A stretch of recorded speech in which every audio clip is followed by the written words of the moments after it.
Welcome to the Ian Bousfield Experience. I'm glad you're here. This series of podcasts are just things that come up in my mind when I'm thinking about playing, when I'm thinking about teaching, and general thoughts about music. There are some things here that I hope you'll find really useful. And don't forget, if you've got any comments or if there's anything you want to discuss further, go to ianbousfield.com. Welcome back, and welcome to When Good Style Turns Bad. It's a catchy title. Might be appropriate, might not be, but you're here now anyway.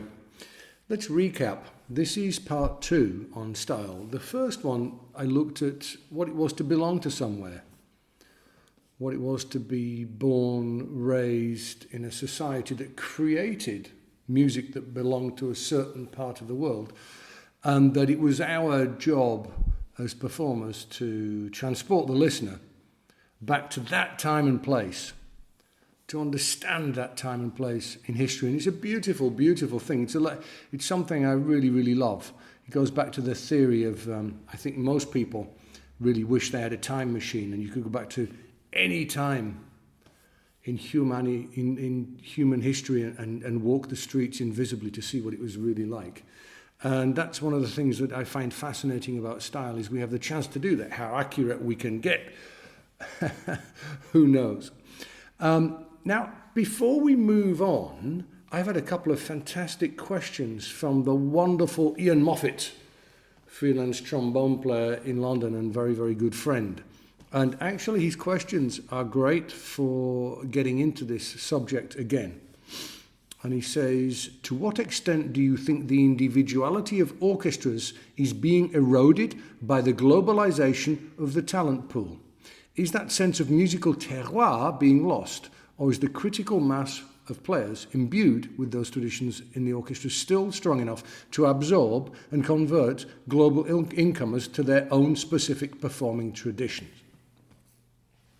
So in other words, the fact that we all get on planes and go and play in different orchestras in different countries, are we watering down the styles of those orchestras now? Well, I guess yes and no. It doesn't have to be. I think on that point, every retiring generation of an orchestra has said, the orchestra is losing its style. I mean, everyone, you know, when I first joined the Vienna Philharmonic, the old guys were saying, it's not what it used to be, you know, we're losing the style, all the young players are coming in, and they're still saying it now. When I joined the London Symphony, they were saying the same thing. It's not what it used to be. So that's a common gripe. This discussion has been going on for years. I would, at this point, like also to discuss, or just mention something that I noticed last year, really, really interesting. I grew up playing in English-style brass bands, but don't really have much to do with them anymore. I sit on competition juries occasionally. And last year, I had the ability at my leisure at a festival to listen to pretty much all of the top bands. Foden's, Fairies, Brickhouse, Corey, Black Dyke, all giving concerts at the Royal Northern Festival of Brass, which is a wonderful festival in January, happening around this time, actually, I think. And what amazed me was those bands still sound the same now as they did when I was a kid, nearly 50 years ago when I first started listening to them. The style of those bands is the same. The texture is the same. The colour is the same. I mean, you can argue as to whether they're technically better now than they were then. Probably, yes. To which some of the older guys would sort of add in, well, never forget that musicality is also a part of our basic technique. But that's another podcast and we won't go there. There was only one. Black Dyke didn't sound the same. My beloved Black Dyke of the 1970s, that sound is not really to be found at the moment. But by and large, that style has remained the same. Are we, going back to orchestras, are we losing the corporate sound and style? Yes, we are. But I think, Ian Moffat, I would like to raise the point that the style of a composer is actually separate to the style of an orchestra. And at this point, I'd like to say I don't listen to London orchestras enough to really judge, but you could always tell which one was the London Symphony and which one was the Philharmonia, for example. They had very identifiable sounds and styles. And the London Symphony had its own sort of sound world and its own style. And certainly, I heard the London Symphony a couple of years ago do the Alpine Symphony in London. And I was getting a bit grumpy after about 30 seconds, and I couldn't work out why. And then I realized it didn't sound at all like Richard Strauss, or not the Strauss that I had grown to love and perform regularly in Vienna, and also heard from other Germanic orchestras. Strauss was German, of course. And once I mean, the playing from the orchestra was phenomenal. I mean, come on, it's the London Symphony. It sounded great. Phil Cobb, bloody extraordinary. Shame he's gone to the BBC Symphony, but there you go. I mean, it was just incredible. I mean, really great playing. But it wasn't really Richard Strauss. It was more about the intentions of the conductor, and it was more about, or should I say the interpretation of the conductor, and more about the sound of the orchestra. It was the London Symphony. And matter of taste. I'm not here to point fingers or judge. Some people like that, some people don't. And the other thing there is, I think the days of conductors instilling style, tradition, and authenticity into a performance of a piece actually has gone in many places. There are a few notable exceptions. I mean, there's that magician Bernard Haitink, where, you know, he puts his hand down and it sounds like Mahler, and then he puts his hand down again and it sounds like Beethoven. And whatever he does, it sounds like the composer that he's conducting. And yet his beat doesn't seem to change. He's one of the wonders of the world, that guy. I asked him how he did it once, and he said, it's Klangvorstellung, so the imagination of your sound. So I didn't learn much from that. It's brilliant. You know, Christian Thielemann, all he has to do is beat 4 beats in a bar and it's going to sound German. It's incredible. Franz Welser-Möst also, very amazing. But by and large, the conductors are on an aeroplane more than they are in front of an orchestra, and the approach there seems to be about their insights into the piece, their interpretation, bringing their meaning in many cases, and their performance. And again, I'm not criticizing or judging, that's how music is approached now. Now we can discuss whether that's the reason why we're not enjoying performances quite as much these days. I don't know. And I genuinely mean, I don't know. I'm not being diplomatic. I'm not sure. I once, you know, the 2 best rehearsals, two cases of the most magnificent conducting I ever experienced. One was, we did Nielsen's 4th Symphony with the Vienna Philharmonic, and Simon Rattle was conducting. And it was like a first performance. They'd never played it before. I think a few of them knew the Nielsen Flute Concerto, but he was not really on the orchestra's radar, let's put it that way. And I saw Simon take that piece apart and put it back together again in 3 hours in such a way that he almost created the piece before your very eyes, so the whole orchestra understood what it was all about. He then came back shortly thereafter and did The Dream of Gerontius. Yes, ladies and gentlemen, The Dream of Gerontius. Elgar in Vienna. And I didn't play the concert. I actually didn't want to sit and hear my orchestra play Elgar because I didn't think it would work very well. And about the biggest compliment I could give to Simon was, I said, it sounded totally and utterly English. I went to the concert.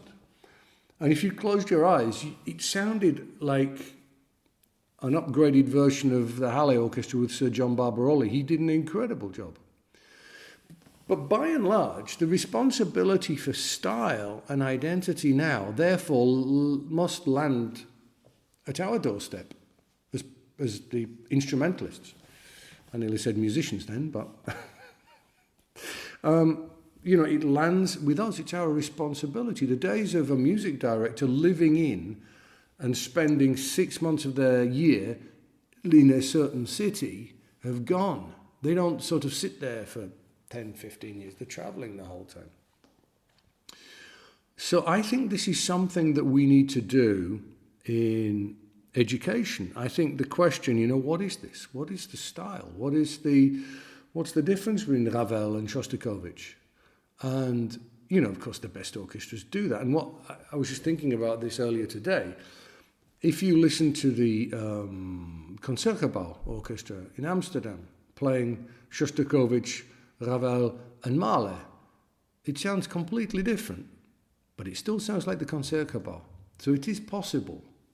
But that, I think the important part here is that this discussion really needs to happen now. It's not just a question of following the wishes and intentions of a conductor who will look after everything. I think style and authenticity.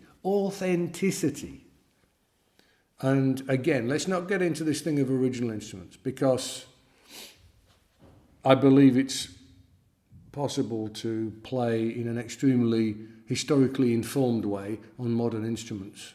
And I believe it's possible to play authentic nonsense on original instruments. That said, some of my favourite instruments in my cellar here at home are original instruments. Love them. Fantastic stuff. So now let's really cut to the chase about authenticity and style. A very famous player in Vienna, once said to me, haha, Wiener Klangstil, last night's bad concert. So the sort of sound style in Vienna was just an excuse in many cases for bad playing. And I didn't and don't agree with that. But I can see I can see where he was coming from. I'm very often approached by young professional players saying, I'm told I'm supposed to do this, and this, but I can't believe that's tradition. I can't believe that's good tradition. And no, there are some things that are, without question, I would say, based on historical, technical limitations, like this, for example.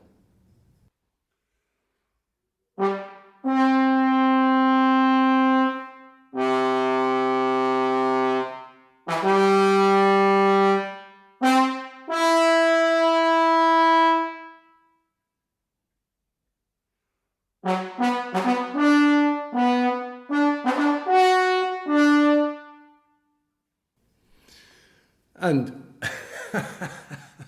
whilst we can see where it's coming from, the kernel of that, the center of that, I agree with in the style. But you can hear how that's also come from an era where perhaps that was the only way it was going to come out. And perhaps a more modern way of looking at it would be...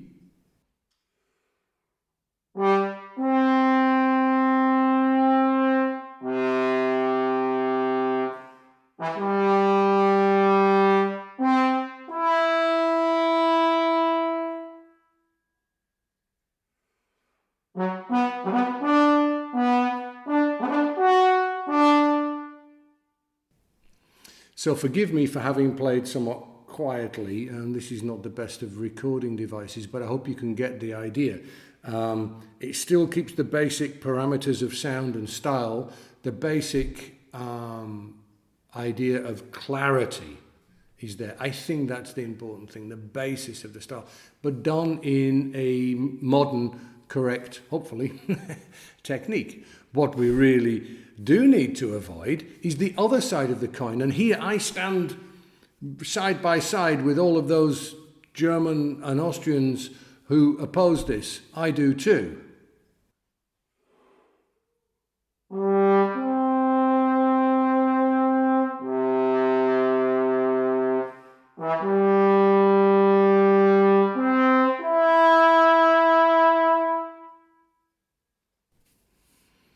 And I'm sure you can see why. I was once, as we say in English, tickled pink. I laughed my head off when someone tried to talk to me about Philadelphia Bruckner. I'm sorry, but there is only one Bruckner, isn't there? And he's Austrian. I'm sure you can see where I'm coming from.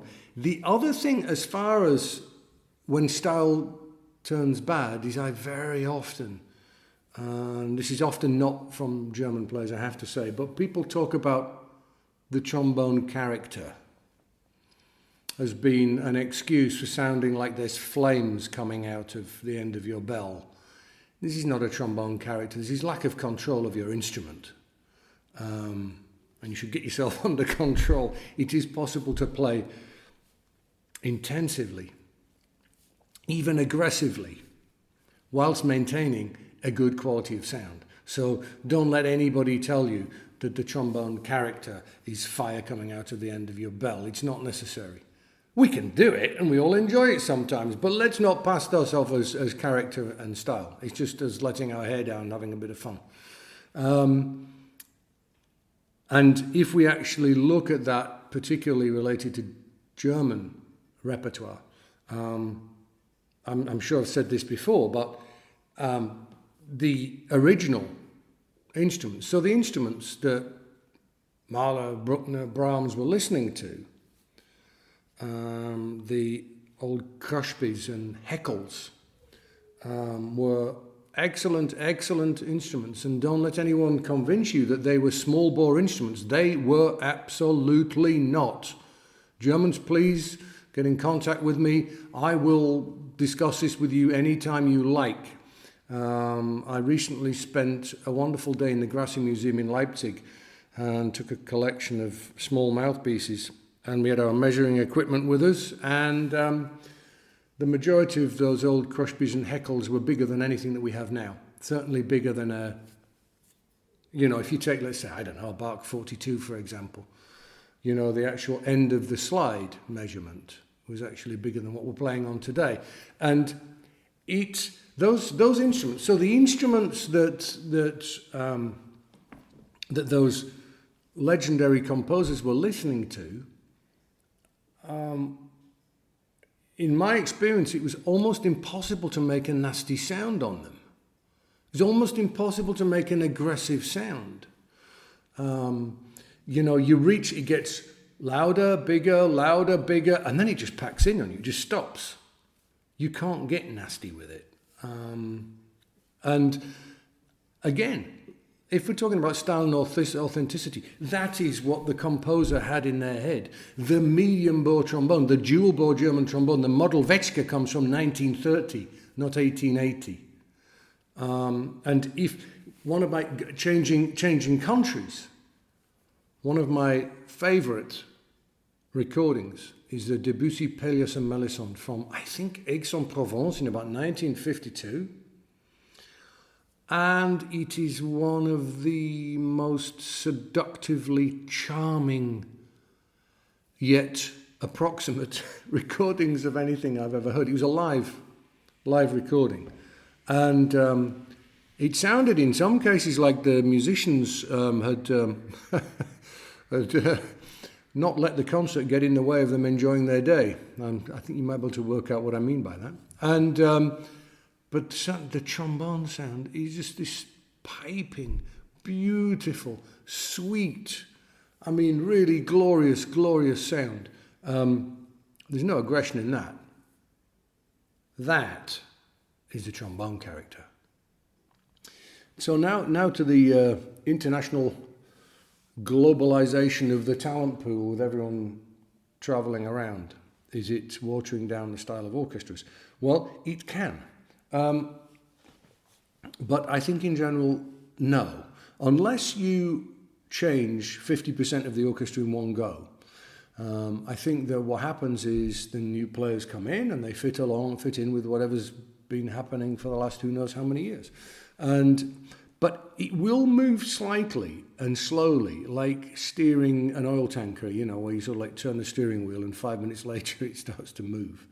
There will be gradual changes. The London Symphony Orchestra trombone section, for example, now, I don't think, well, they don't have many in the section at the moment, but it doesn't sound like, the last few years, from like 1930 to about 2000, there was a kind of a similar ethos, like electric trombone, guilty as charged. And it changed a little bit after that. So gradually things can change in the picture. Again, not saying good or bad, but yes, they do change. I would take you back, though, to I had this fantastic experience in September where I last minute stepped in and played with the Finnish radio orchestra doing Bruckner 6. And what I will never forget is hearing the woodwinds. I'll probably sing it very badly, but in the slow music, it goes dee-dee-dom, dee-dee-dom. And you can hear that's pure Sibelius. I was singing you the chords from the Bruckner Symphony.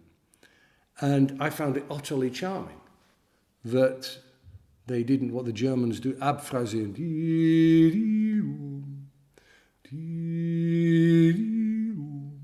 They didn't sort of do that as would be sort of like expected in Bruckner. And I found it utterly charming. And the reason why I mention it here is I don't think many of them were Finnish. So it is possible to assimilate a style. It's not about where you come from. It's about how open you are to change. Which I think leads me on to...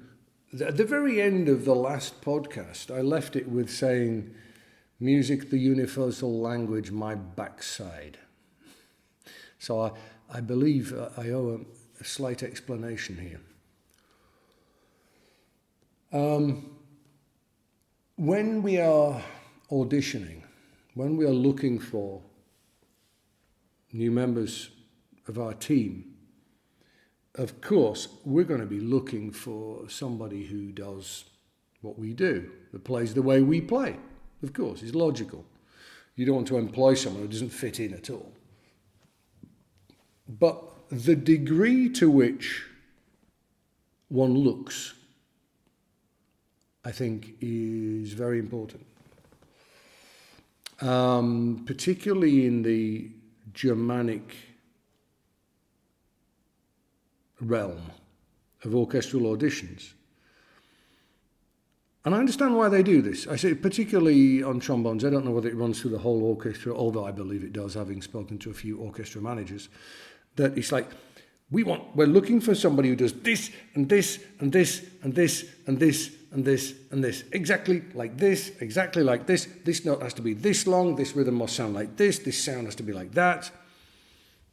And like I say, I understand that, but the only problem is if you're not careful, you find yourself employing somebody who's as inflexible as you are. The key to all of this is flexibility. The key to this is employing an open-minded, flexible musician who can change and fit in like a chameleon. And we all know that that system's not really that successful, where you pick someone out who plays, someone wins the job because they've got, they play that 16th long, and we like that. I'm not joking, folks. I hear all this stuff the whole time. I'm a teacher, so I hear what comes back from auditions sometimes. Now, let me be absolutely clear about this. I sounded like a politician then, didn't I? Hang on, no, that's not right. That's what politicians say before they're about to lie. No, being really clear. I love the Staatskapelle Dresden, and the Leipzig Gewandhaus, and I love all of these individual styles. I absolutely do, and I cherish them. I hope there's no one in Vienna who would ever turn around and say that I tried to change their style or water down their style. I spent my whole life trying to fit in and trying to cherish, nourish, and take that style forward. I love it. The question is whether you have to come from there to do that. And no, you don't, but you have to work very hard. You have to be very open-minded. But on the other hand, I've heard people say, oh, did you hear about the audition in so-and-so great orchestra in Germany? So-and-so great French trombone player did an audition and he went out in the first round. It's a disgrace, it must have been fixed. And I said, well, I'm not surprised he went out in the first round. He wouldn't fit into that orchestra at all. The sound's wrong, the articulation's wrong, doesn't really understand it. I personally, I'm not surprised at that. So you can see that I'm flip-flopping and jumping from one side of the fence to the other. On the one hand, I love these individual styles, but on the other hand, I hate the inflexible drawing of lines, particularly in auditions. I see on a really regular basis fantastic players being passed by orchestras because they don't make exactly the same phrasing on something. And I have enough, I'm not going to go into any names now, but I have enough examples of students now sitting in world-class orchestras. I mean the biggest, who weeks before were passed over in the first round of a competition or in a student audition for a much lesser orchestra. You know, I see that happening the whole time. And the reason why I mention this is because, guys, if there are any German people listening to this, I love your style as much as you do. I want to protect it, I want to help it, but I don't think what's happening is the way to do it. And of course, for those of you who are not accustomed to German auditions, as far as I'm aware, you don't get asked to do things again. I know I tried to suggest that in Vienna, you know. It's like, well, if they don't do what we want, why don't we ask them whether they can do it? Because if they can change immediately, we've won, haven't we? That's fantastic. And, oh, no, we don't do that. We don't do that, you know. So I think I actually like the system of selecting people in London. In the past, they didn't used to do auditions at all. I never did an audition for the London Symphony. And they just used to take a lot of people and try them out. And now I get the impression with the auditions, they sort of like, they'll listen to the whole field and then pick 5, 6, 7, 8. Because you need to know that someone can play all the difficult stuff. You don't want to give someone a job and then 3 years later find out they can't play bolero. So they kind of do everyone, they check them all out, check them over, make sure they can cover all of the bases, do everything they need to do, and then they try them out. And the first thing they find out is, can we live with this person? Because you're going to need to. You're going to spend more time with the person you're sitting next to than members of your family. So it's got to work. You've got to be able to interact. You don't have to be best friends, but it has to work professionally. And then they sort of like see which one of those 5, 6, 7, 8, which one of them fits into the section best. Because some people perform better in an orchestra than they do in auditions. And you know, some people are going to adapt to the style of the orchestra better than others. And that's something I think that perhaps, you know, in the German system, if you leave the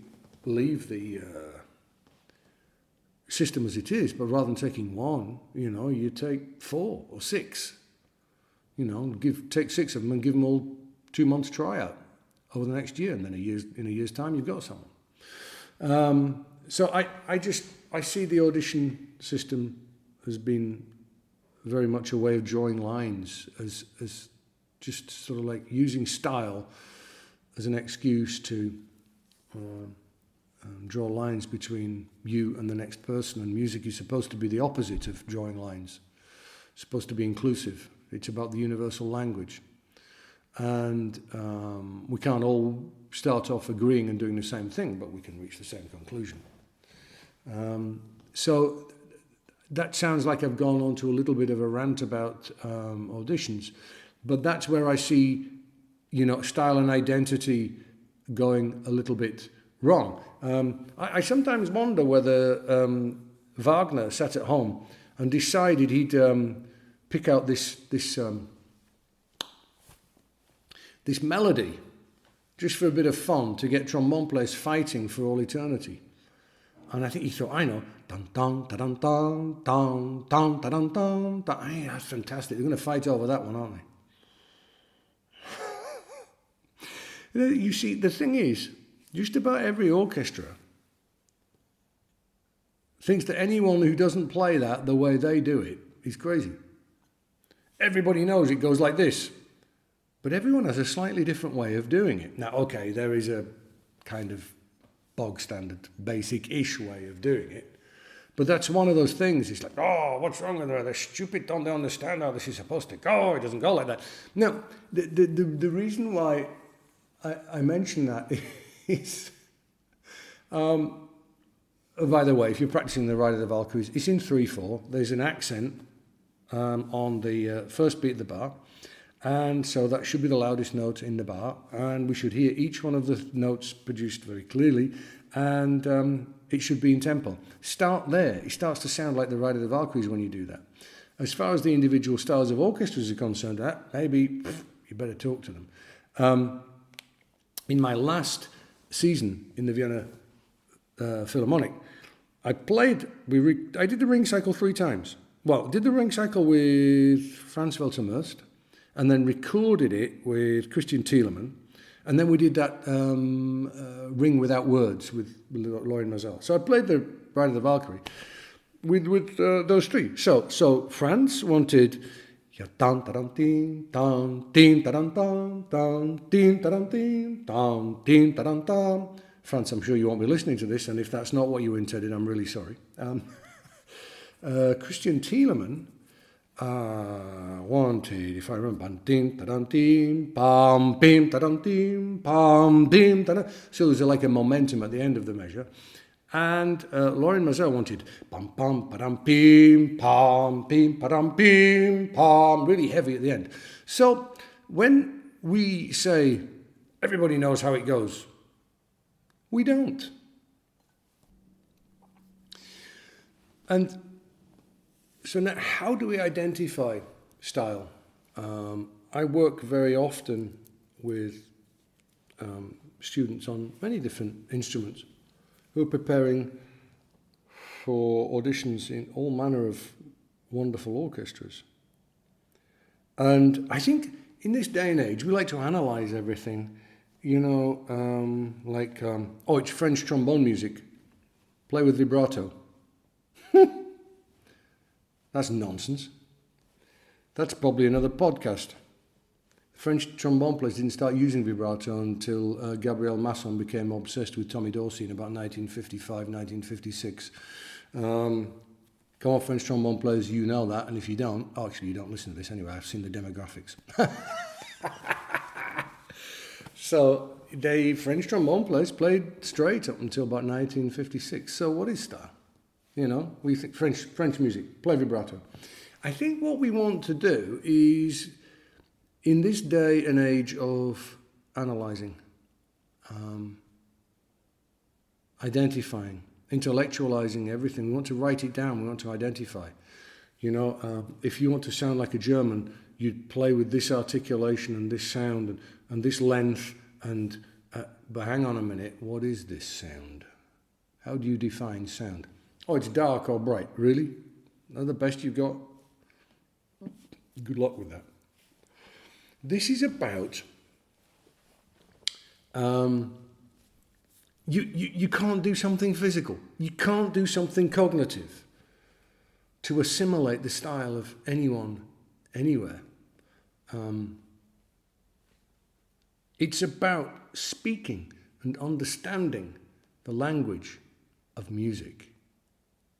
If music is the universal language, what is it? You can't define it with getting louder, quieter, faster, slower, accents here, longer, bigger mouthpiece, who knows what rabbit hole we're going to go down there. It's about understanding, and here we go, I'm back on my old thing again, on an intuitive level what somebody is saying, what the music is, what the sound is, what is the content of the sound. You know, you can hear a lovely old recording of, you know, a French trombone player in the 1950s, just playing a middle B flat. I can hear that. French musician, you know, filled with this optimism and sunlight. Again, I'm trying to identify it for you. It's not, it's a feeling, isn't it? And you can hear a German from an old recording in the 1950s. With that depth and serious sonority. Wonderful. But you can't, it's not like going into a laboratory with a test tube and taking a bit of this and a bit of that and putting it together. It's something intuitive. We need to musically understand where somebody's coming from in order to assimilate that style. And as I say, this is something I feel I do have some experience in because I'm a bit of a musical nomad. I've travelled around so much. Okay, Ian Moffat, we started with one of your questions. I'm going to finish with one. And this is probably a podcast all on its own. What does the rhythm and native spoken language have to do with terroir, the belonging to a certain place in the earth? So, basically, vowel sounds, and if you like the way I come from in the north of England, everything is very hard. I speak very off and strong use of, so, and I play very clearly as well with an extremely clear articulation. And like I say, it's a podcast, and you say, Ian, this is probably a PhD thesis. Yeah, it is, and quite a few people have done it. And so, you know, the most obvious one to think about is, you know, about Americans doing their duty. There's 2 Ds in that, by the way. In England, we do our duty. You know, and there's this, you know, the fact, you know, the English people don't pronounce R's. You know, Old MacDonald had a farm. There's no R in that, is there? You know, it was Americans farm. There's definitely an R in there. And I guess I feel as though I've seen some correlation between the spoken language and what comes out of the bell. But that's just something we need to be aware of. It's not a hindrance. It's not an obstacle. It's just something some people might have to work harder to get certain things. I don't know whether this is just a stylistic thing or the way I was raised, but I find, for example, it quite difficult to do tongued legato. English people don't do that. We play lovely open vowel sounds. Maybe it's got something to do with that. It's possible. And did style build up as a consequence of that? Without doubt, without question. In Italy, they have this wonderful music education, in some regards, of teaching everybody solfege. And they can all do it.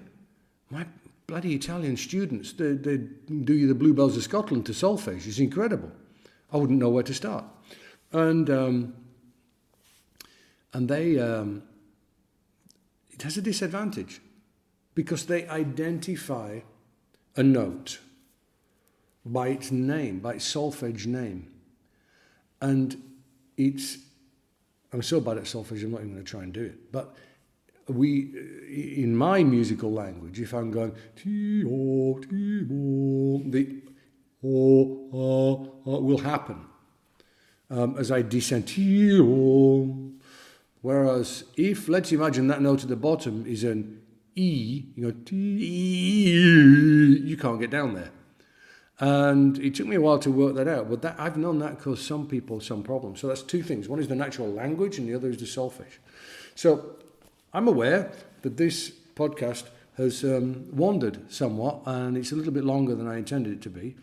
I've hit on some interesting points there, I hope, regarding style, identification of style, abuse of style, even for good reasons, in many cases good reasons, not always, and how I see we can assimilate other styles, and how perhaps it's important for us as musicians to try and inform ourselves as to what style is, and not to wait for other people to show us, to try and listen to different music, different composers, and understand what it's about. And hopefully maybe a suggestion as to how the audition system in many parts of the world could be optimized. So there you go. I hope you enjoyed that. If there are any issues that you found particularly interesting, don't forget to contact me, and always go to ianbousfield.com for lots more interesting stuff.